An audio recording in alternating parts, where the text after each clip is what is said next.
Ciao papà.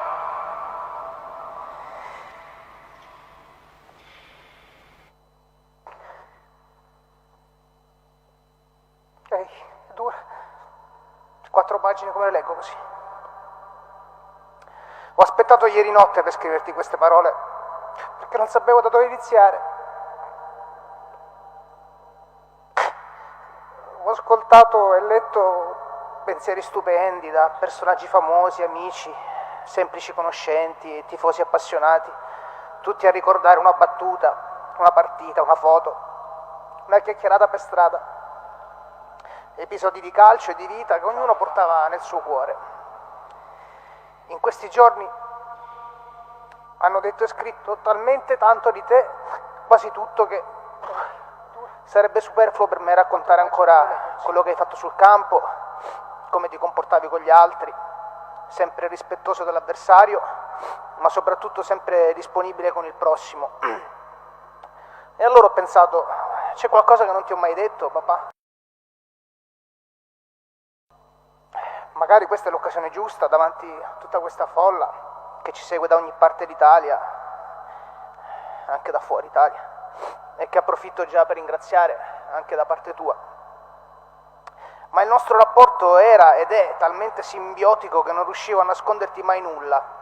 Forse eri tu invece che spesso per aiutarmi o proteggermi intervenivi di nascosto e raccomandavi poi ai tuoi complici di non dire nulla a Gianluca,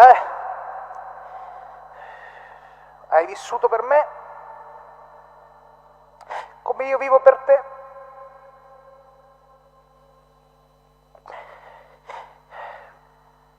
Ci siamo sempre baciati come due innamorati, senza mai però fare ingelosire la mia e tua Anna Maria, perché avevamo bisogno del contatto fisico e questa è la prima cosa, potrai immaginarlo, che mi mancherà di te. La seconda potrebbe essere la tua voce, ma i tuoi ex giocatori ti imitano talmente bene che sarà come averti ancora qui. Mi mancherà allora il tuo essere padre premuroso, vai piano in macchina, stai attento, non ti fare fregare sul tempo le notizie e quei confronti calcistici quotidiani che non ti stancavano mai. Persino nella tua ultima notte mi hai parlato del tuo figlioccio De Zerbi, di Mourinho che è una volpe, del Padova che per te vincerà il campionato e di quel talento 2003 dell'Ajax in scadenza che magari sarà il tuo prossimo colpo scovato da lasciare ai posteri. Quello che però qui non sanno di te è che dietro quella corazza, quella tempra da combattente, da sanguigno uomo del sud, capace di allenare gli opposti, Palermo e Catania, Catanzaro e Cosenza, amando e dividendo come i veri condottieri, c'è stato un solo unico momento di dolce fragilità, inaspettata persino ai miei occhi e a quelli della tua eterna metà, mamma Tucci. Eravamo appena tornati a casa venerdì sera perché insistevi nel farci lasciare all'ospedale. Dovete riposare, ci vediamo domattina, andate su. E noi ad obbedire alla tua volontà, perché poi dirti di no era impossibile.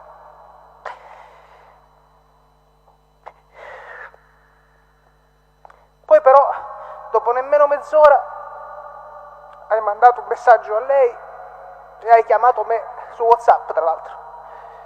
Non sono tranquillo come prima che eravate qui, mi hai scritto letteralmente.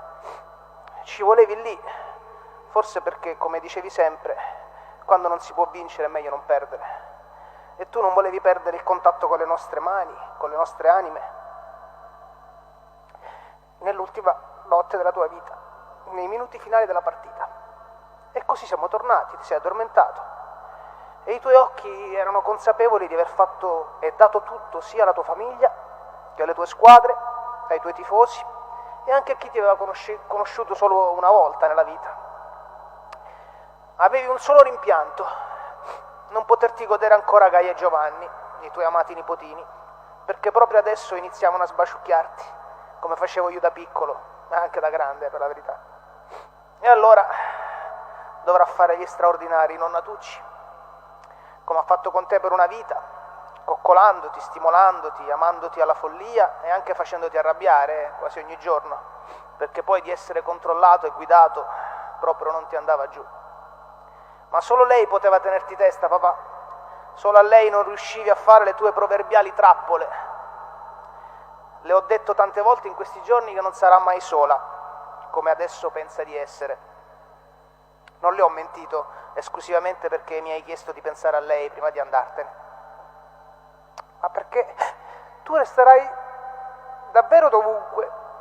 Sei nei muri, negli angoli delle città, nelle panchine, nelle curve, nei ricordi di migliaia di persone, anche nel cuore di chi ti ha appena conosciuto, o forse nemmeno, che ti ammirava ascoltandoti per radio, guardandoti in TV o dalle tribune. Amico mio, dicevi sempre a tutti. Ecco, guarda quanti amici tuoi sono venuti qui per te e quanti stanno onorando la tua memoria. Lo sai, papà, che dopo soli 3 giorni che te ne sei andato ti hanno già intitolato uno stadio, è un record, a San Felice al Cancello, in provincia di Caserta, perché nel 1965, a 25 anni, iniziavi ad allenare la San Feliciana, la prima squadra della tua lunghissima carriera. Sei tornato lì diverse volte perché innamorato delle tue origini calcistiche e anche familiari, come la tua Napoli. Quante volte me l'hai detto? Ti servirebbe una bella settimana bianca nei quartieri, così ti svegli di più e nessuno potrà fregarti. Io mi lanciavo dagli scogli per raccogliere in mare le monetine degli americani, mi raccontavi. Secondo me non era vero, era una delle tue tante trovate per incantare me e gli altri, mamma conferma. Come quando a Genova giurasti sulla mia testa che avresti portato il Genoa in Serie A. Non ci sei riuscito. Eppure i tifosi del Genoa hanno strappato le reti delle porte quando te ne sei andato, per protesta, perché ti adoravano lo stesso. E adesso, eccomi qua, sono il figlio senza testa, ma con un grande e unico papà, un marito amorevole, un tenero suocero, un nonno dolcissimo, amico di tutti, allenatore del popolo, eternamente e semplicemente Gianni Di Marzio.